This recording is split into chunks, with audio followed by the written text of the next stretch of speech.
So I just got out of a very deep Blue Origin rabbit hole here on TikTok. Everything surrounding this space joyride is just dark, and things are going to get much more dark, and there's going to be even more insane antics and stunts by these billionaires.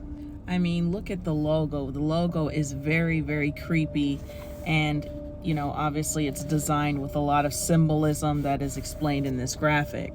And then you look at the logo upside down and it gets even more disturbing. Now, before anyone thinks I'm reaching, understand that as a creative, as a filmmaker, as a design person, there's nothing that's done on accident in a design. Inverted logos in your mind, or if they're turned a different way, they look a different way or mean something else, is actually like a design intention. You know, it's something that will attract people to a particular type of design.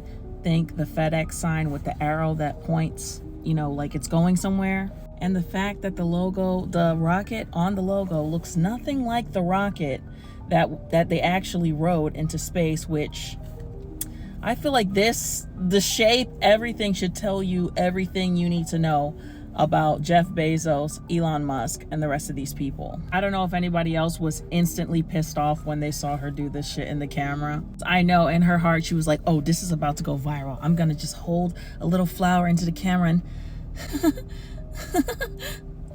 yo, I can't even do it, yo. Oh, it's so cringe. It's so cringe in the worst way. But what really turned my stomach is just thinking about what they're going to do next. I was watching a clip of Lauren Sanchez just being emotional about, you know, the whole experience. I'm like, I don't cry that often.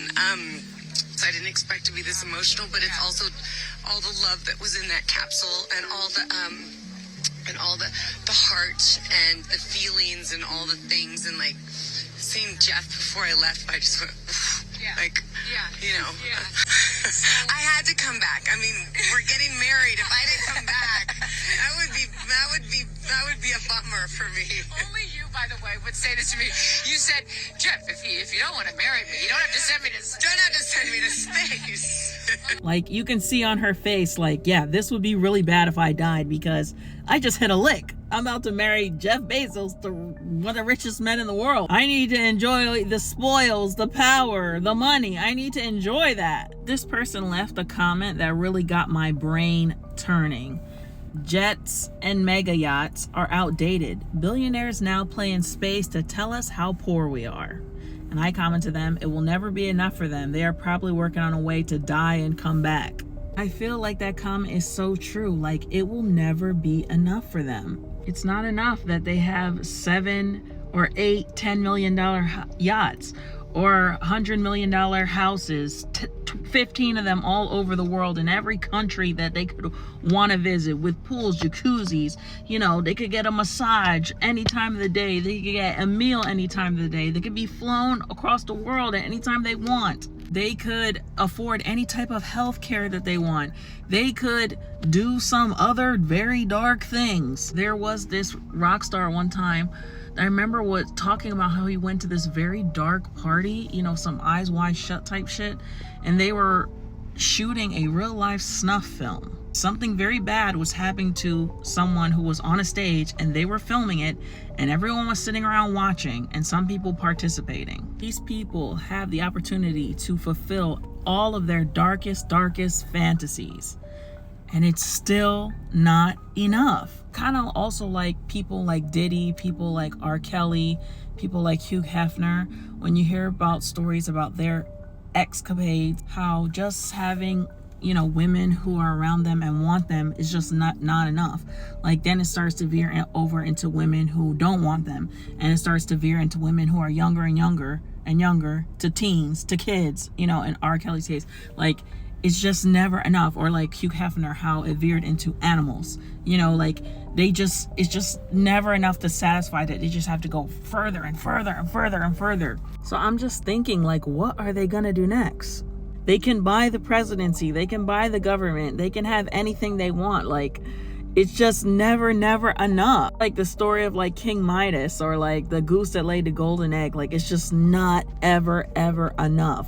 These people really must feel so empty and dead inside. Okay, now y'all went to space. What's next? Like, I really am serious when I've said they're gonna try and find a way to die and come back. Like, they just want to experience it. Die for how long were they up there? 11 minutes. Die for 11 minutes and come back and tell us what it was like. It reminds me of that movie Talk to Me, and like shake the hand, and then they like see the other side, like they see purgatory or whatever. What's the movie I watched recently? It's What's Inside, where the guy created a machine and switched bodies with other people. Like, they're gonna be on some shit, like some crazy ass thing, man. Now this man is like hundreds and hundreds of billions of dollars. Now he's starting a rocket joyride company where billionaire people and hundreds millionaires or whatever can get on a rocket and go to space for 11 minutes just to experience, you know, just to add it to the things that they can do that nobody else can do.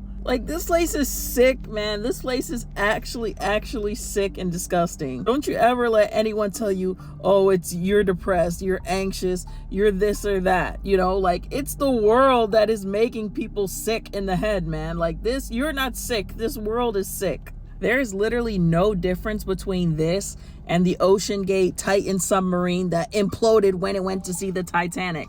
Like, what the fuck do you need to go see the Titanic for? Again, it's just not enough. It's not enough.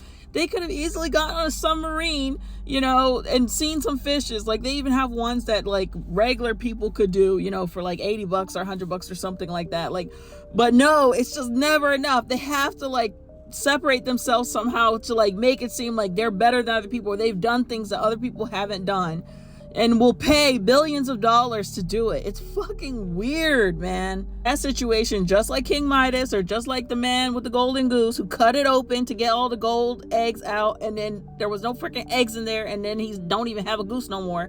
Then people imploded and died because they just couldn't they just was constantly chasing that high. I don't know, man, but it's like, this shit is a sickness. But I'm so glad that so many people are seeing it and speaking out, especially people like Olivia Munn, and I saw Emily Ratajkowski, whatever. She spoke out and said it was disgusting. Like, the whole thing was just disgusting, and I absolutely agree with that. And I want to know what you guys think. Like, what is next for these people?